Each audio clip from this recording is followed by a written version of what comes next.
Macmillan Audio presents Mr. Nice Guy by Jennifer Miller and Jason Feifer. Read for you by Matt Godfrey and the authors. To the many, many dating sites we tried before finding each other, thank you for eventually working. And to all the editors who have taken us seriously, you're to thank and to blame for what follows. Part 1. Chapter 1.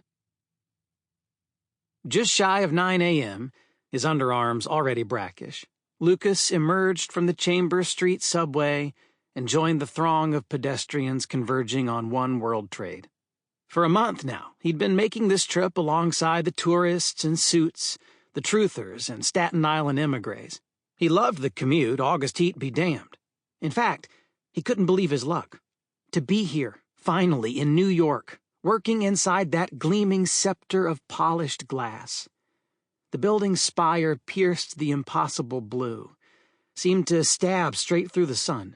It reminded Lucas of a batter at the plate, pointing to the outfield.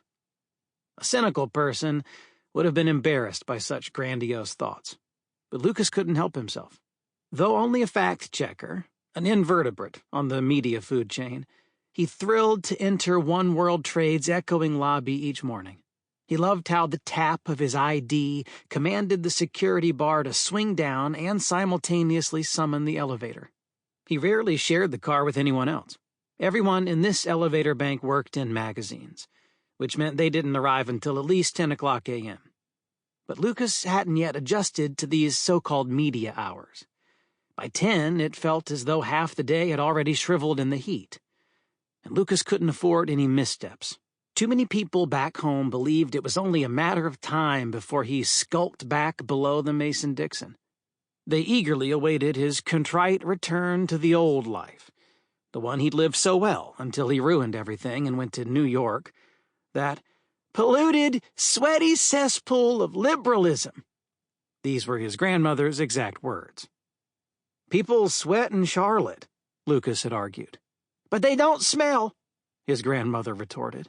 Unless you're rich, New York is like a slum. It's like India. Lucas's grandmother had never been to New York or India, but that was beside the point. In dropping out of law school after a year and breaking up with his wealthy, pedigreed fiancée 6 months shy of their wedding, he dashed the hopes and expectations of his family. Never mind that Mel had dumped him. Everyone, including Mel herself, believed that Lucas should have done more to salvage the situation. Instead, like a coward, he'd run away, and to Yankeedom of all places, turning his back on the people, the very culture that had raised him. With the exception of his older brother, Sam, Lucas hadn't spoken to his family once since arriving in Manhattan a month ago. But so what? This was the place he longed to be, and he was working at Empire magazine, the place he'd always wanted to work. So what if he inhabited a poorly ventilated box and only made $33,000 pre-tax dollars a year? The elevator doors slid open at the 29th floor, and Lucas stepped out. Empire. Painted opposite the elevator bank in massive black letters, the word was the visual equivalent of a bullhorn or a punch in the face. And why shouldn't the Empire, as everyone called their floor, intimidate? The magazine was a 50-year-old New York City institution headquartered in Manhattan's newest bastion of hopefulness and pride. Heading toward his desk, Lucas walked past the glass-walled offices of the magazine's editors, its ruling class, their large windows overlooking Lower Manhattan and the East River.